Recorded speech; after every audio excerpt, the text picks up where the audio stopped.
They called me a relic, a placeholder, said I was too old to lead, too blind to see what the company needed. But they forgot one thing. I built this empire, brick by brick.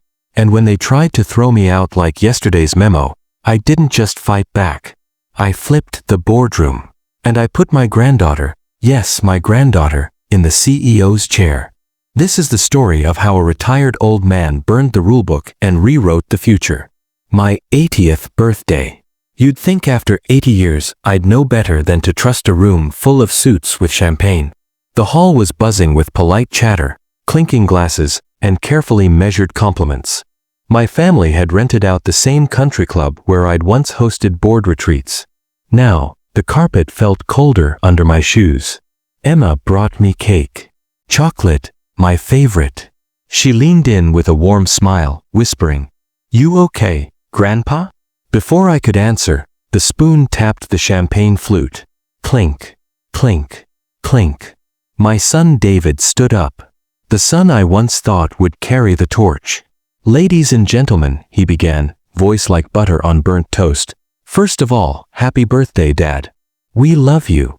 And in honor of your incredible legacy, the board has decided to formalize your retirement." I froze. Effective immediately, we're restructuring executive roles. I'll be stepping in as acting chairman of Graywood Industries. My fork stopped mid-air. They clapped. Like well-trained seals. My daughter-in-law had that smug, polished smirk. Thomas wouldn't even meet my eye. And there, right in the middle of it all, my legacy being yanked out from under me like a cheap tablecloth. Emma looked like she'd seen a ghost. She mouthed, "I didn't know." I believed her. She had fire. She had morals. The rest of them? Wolves in tuxedos. I raised my glass slowly. To family, the kind that smiles while they steal the silver. The room fell into an awkward hush. A few chuckled nervously. Not David. Certainly not me. I smiled wide. But inside, a storm had started. You see, they thought this was the end of my story. They were wrong. If you've ever been betrayed by your own family, drop a comment below. You're not alone. I didn't sleep that night. Not a wink. Instead, I sat in my den with the lights dimmed, the fireplace crackling like it had something to say. I kept swirling my bourbon, watching the ice melt like the last of my patience. They thought I was done. That just because my bones creaked and I took my pills on a schedule, my mind had softened too. But here's the thing, the mind sharpens with pain. And betrayal? That's the whetstone. Graywood Industries wasn't just a company. It was my blood, my youth, my legacy. I built it from scratch in a garage that used to smell like gasoline and hope. I remember laying out the first circuit boards on a folding table while Emma's mother, my sweet Lily, brought me coffee and dreams. Now, my own son had stolen it out from under me.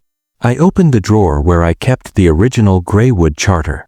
I ran my fingers over the embossed seal. I helped write those bylaws. I knew them inside out, every clause, every loophole. A plan began to form. Not revenge, not yet, but justice. First, I needed information. I called Harold McKinney the next morning. He was my CFO back in the 80s. Retired now, somewhere in Scottsdale, probably sipping margaritas and watching birds. "Harold," I said as soon as he picked up. "You still sharp?" "I'm old, not dead," he replied. "Good. I need help exposing a fraud." There was a pause. Then a quiet chuckle. "Took him long enough to come after you. I'll be there Tuesday. Old wolves don't forget how to bite." I made a list. People I could trust. People who still believed in loyalty, in truth, in me. Some were retired. Some were buried in departments David didn't even visit. And then there was Louis, the janitor who'd worked at HQ longer than any of the board. He knew every corner, every vent, every whisper. When I called him, he said, "Mr. Graywood, you say the word. I'll sneak you in through the basement if I have to." I grinned. The old guard was waking up. Do you think age makes us weaker or wiser? Comment below. Let's talk legacy. Emma showed up at my house 2 days after the party. She didn't call first. Didn't knock. Just walked through the front door like she used to when she was little. I was on the porch, drinking coffee, listening to the birds lie to each other. "Grandpa," she said, dropping into the rocking chair beside me. What the hell happened? I looked at her. Really looked. Her hair was pulled back into one of those smart, business-like buns. But her eyes? Still soft. Still kind. And underneath, flickering like a pilot light, anger. "They made a fool out of you," she continued. "And they used me to do it." "No, sweetheart," I said. "They tried to use you. You're still your own person. That's why you're here." She stared straight ahead. "I work harder than anyone in that damn company. I've pitched ideas, submitted reports, asked for more responsibility, and they gave it all to some guy from finance who plays golf with Uncle David." I nodded. "They don't take me seriously. I'm either too young or too emotional, or, God help me, too ambitious." I turned in my chair to face her. "What if I told you I wanted to change that?" She blinked. "What do you mean?" "What if I told you I want you to run the company?" She laughed. Not a little giggle. A full-throated, startled, borderline unhinged laugh. "Me? CEO? Yes." She stopped laughing. Looked at me again. Not like a granddaughter looking at her grandfather, but like a woman reading a proposal on a desk. "You're serious. I built Greywood to last. But not for men like David. I built it for thinkers. For risk-takers. For people who give a damn. You fit that description better than anyone I know." She looked down at her hands. "I wouldn't even know where to start." "I do. And I've already started." She looked up sharply. "You planning a coup, Grandpa?" I smiled. "Something like that." CTA. Would you trust your grandchild with your life's work? Share your thoughts below. Let's talk about passing the torch. You know what's worse than being underestimated? Being pitted. After that birthday ambush, I noticed the shift. Subtle, like a hairline crack in a glass window. They started speaking slower around me, like I'd suddenly forgotten how to process English. They started touching my arm too much. "Are you feeling okay, Dad? Do you remember what the doctor said?" Let me read that for you. All of it soaked in syrupy condescension. The worst of it. My own son, Richard. I overheard him on the phone one evening. He was pacing the sunroom, thinking I was asleep in my recliner. I cracked one eye open just a sliver. "Yeah, we're going to phase him out slowly. The shares will fall to me eventually, and we can put the company in a trust." Emma. She's bright, but too green. No real-world grit. She's attached to Grandpa like a puppy, sentimental, not strategic. He paused, then said, "No, I don't think he suspects a thing. The old man's memory isn't what it used to be. You'd be surprised. I didn't move. I didn't blink. But inside, a fuse lit. So that was the plan. Strip me of authority, disguise it as retirement, and use my age as a curtain to hide their greed. Richard, who I'd raised, fed, sent to Harvard. Richard, who I thought would carry the torch I built with bloody hands in boardrooms and bankruptcies. I waited until he hung up. Then I shuffled back to my room, and I laughed. Quietly, darkly, like the villain in a Shakespeare play. If they wanted a senile old fool, I'd give them one. For now. The next morning, Emma noticed something was off. "You didn't touch your coffee," she said. "I like it cold," I replied. "Keeps me sharp." She tilted her head, narrowed her eyes. "You heard something, didn't you? Smart girl." I took her hand. "I need you to act. But we play this like chess, not poker. Strategy, not emotion." "Richard." I shook my head. "Not yet. Let him think he's winning. Let all of them think they're winning." Emma nodded, her jaw tight. I could tell she wanted to scream. But she didn't. She was learning. Later that week, the rest of the family came crawling out like termites sensing rotting wood. My daughter-in-law, Janice, baked me cookies. Never liked me a day in her life. My nephew Todd suddenly wanted to learn about my leadership style over lunch. The man barely managed a smoothie bar last year. And Susan, my sister's daughter, brought me pamphlets about retirement communities. "The ones with memory support wings," she whispered, like I was deaf too. They were circling, pretending to care, waiting for the fall. The scent of succession had them all frothing at the mouth. But here's the thing about families like mine. They don't fight you directly. They doubt you to death. One suggestion at a time. "Are you sure you want to read that contract, Dad? Maybe Emma should speak for you in the next meeting. Grandpa, do you remember what happened at the merger last year? It's not malicious, not obviously. It's worse. It's polite and slow, like a snake coiling around your neck while smiling sweetly. But I had one advantage they didn't. I knew them. Every tick, every tell, every lie they told themselves. And I had Emma. They fed on doubt. But I was feeding something else, strategy. They thought Emma was just a pretty face. A legacy placement. The granddaughter of a once relevant man who'd now lost his grip on the steering wheel of the empire he built. But they didn't know Emma. And they sure as hell didn't know me. She came over to the house that Sunday. Not for tea or sympathy. No, she walked in with a stack of papers, a legal pad, her laptop under one arm, and her mother's fiery glare tucked neatly into the back of her mind like a poison pill she refused to swallow. "Grandpa," she said, setting down her things at the kitchen table, "I've been thinking." Now, when an 18-year-old tells you that, it usually means something between impulse and disaster. But when Emma said it, I leaned in. "I want to do this. I want to take them on. But not just for you. Not just to get back at Uncle Roy or Mom. I want this company to be better than what they've made it." I smiled. The same smile I had the day I signed the company's incorporation documents 50 years ago. That smile that says, "Let's go to war." We started drawing up a plan. Emma had ideas. She wanted to modernize the board. Create a youth advisory panel. Bring in fresh blood, yes, but also give voice to the forgotten.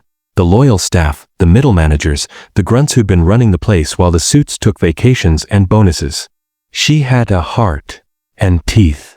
My communications professor said that in the digital era, perception beats performance, she told me. So if we want to win, we change how the board looks, how it sounds. Let them underestimate me. I'll speak their language, social media metrics, ESG reports, Gen Z engagement, until they're too confused to realize I'm pulling the rug from under them. I laughed. "You're a shark in kitten heels." She grinned. Better than being a snake in a silk tie. By the end of the day, we had a blueprint. Step 1, Emma would intern at the company, not by nepotism, but under the radar, in a department far removed from the main offices. She'd learn the trenches. Step 2, I would start contacting old allies. Men and women I'd promoted, mentored, helped when they had nothing. They owed me favors, and it was time to collect. Step 3, we'd find a wedge issue, something the board couldn't agree on. A weak flank. That's where we'd strike. Of course, all this would mean deception, patience, a long game, and I was ready. Because I wasn't just fighting for revenge. I was fighting to leave a legacy that deserved my name. And Emma. She wasn't just my pawn. She was the queen in my endgame. The air in the boardroom grew denser with each passing day.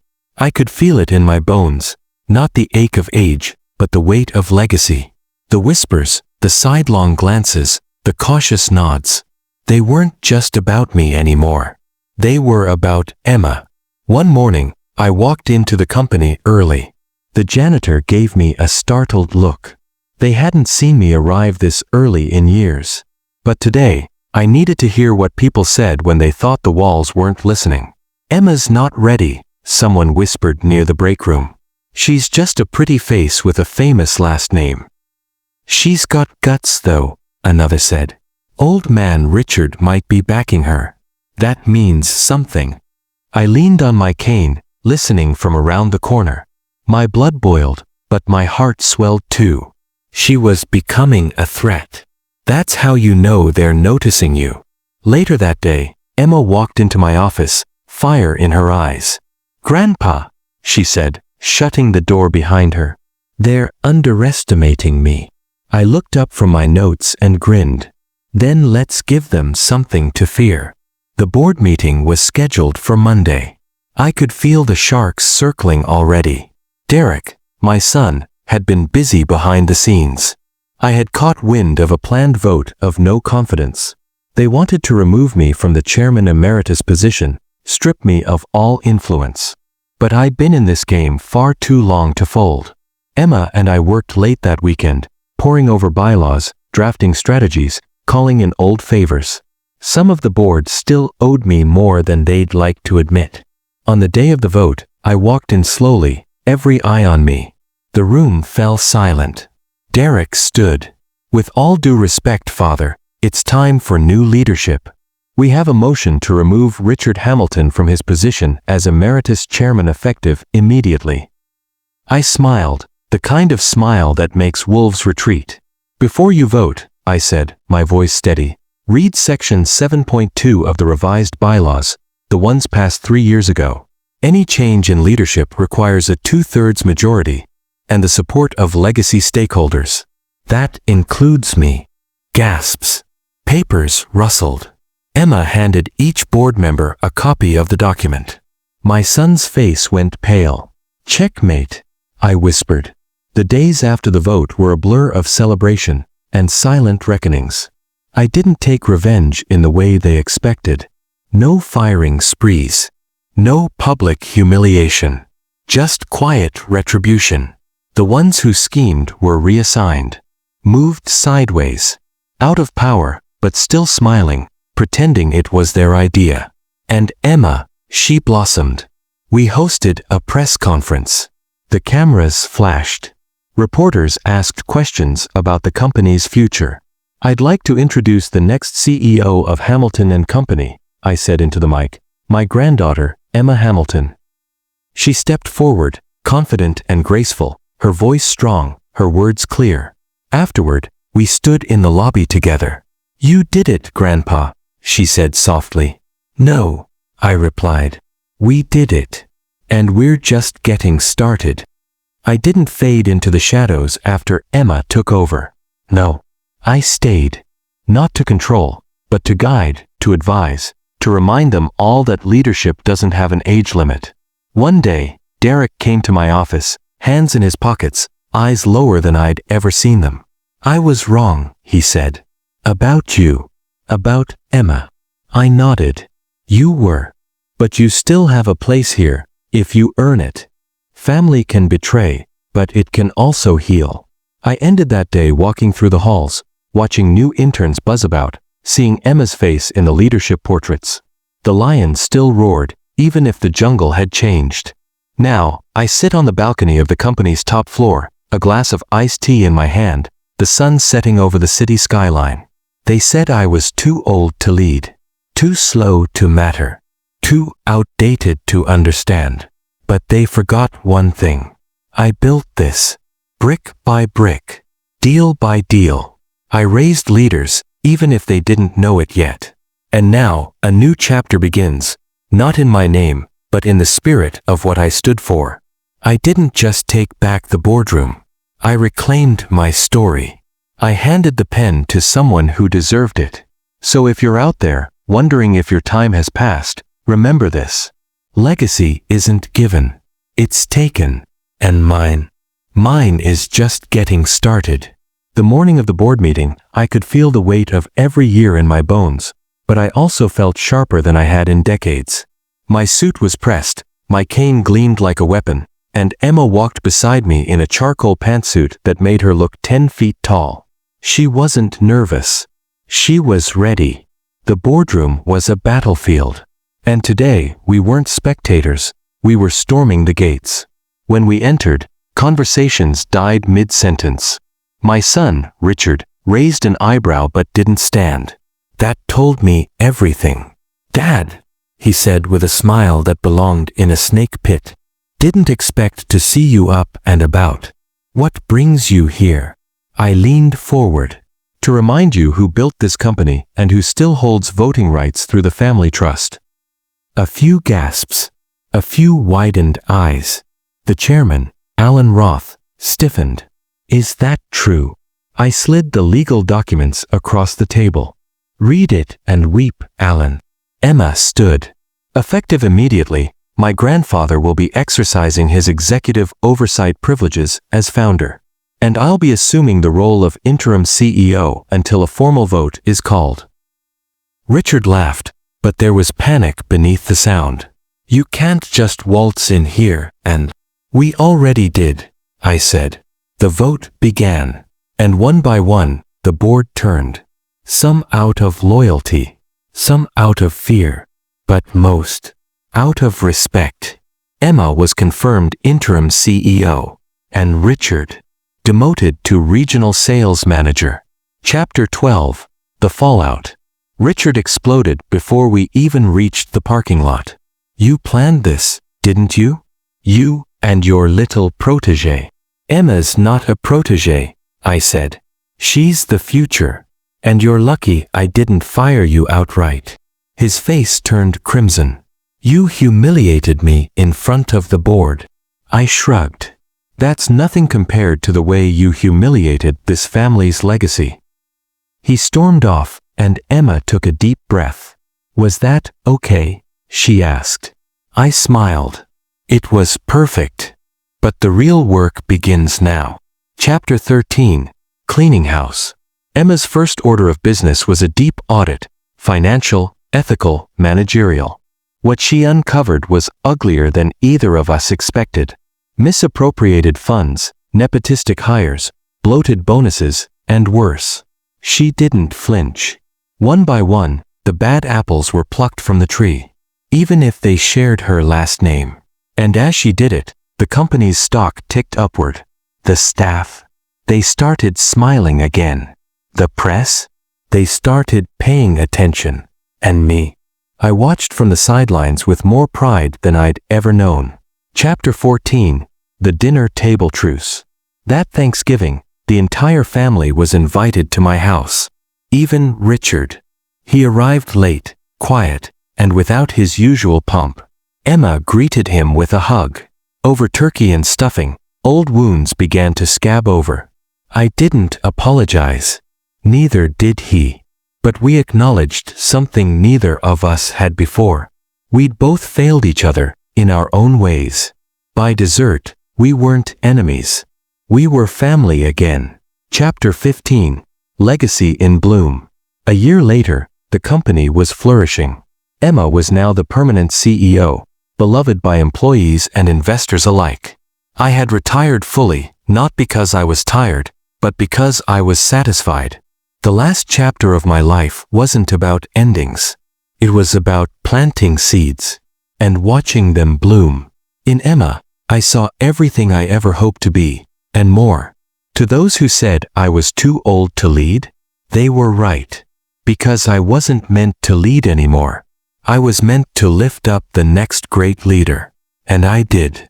With pride. I sit now on my porch, the morning sun warming my knees. Emma visits every weekend.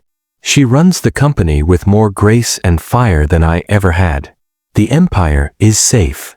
My legacy, not the buildings or the stocks, but her, is in the right hands. They said I was too old to lead. They were wrong. Because leadership isn't about age. It's about legacy. And mine just got started. Older adult medium skin tone red heart. If you enjoyed this story, don't forget to like, share, and subscribe. This was Grandpa Preston's tale, and trust me, he's got more where that came from.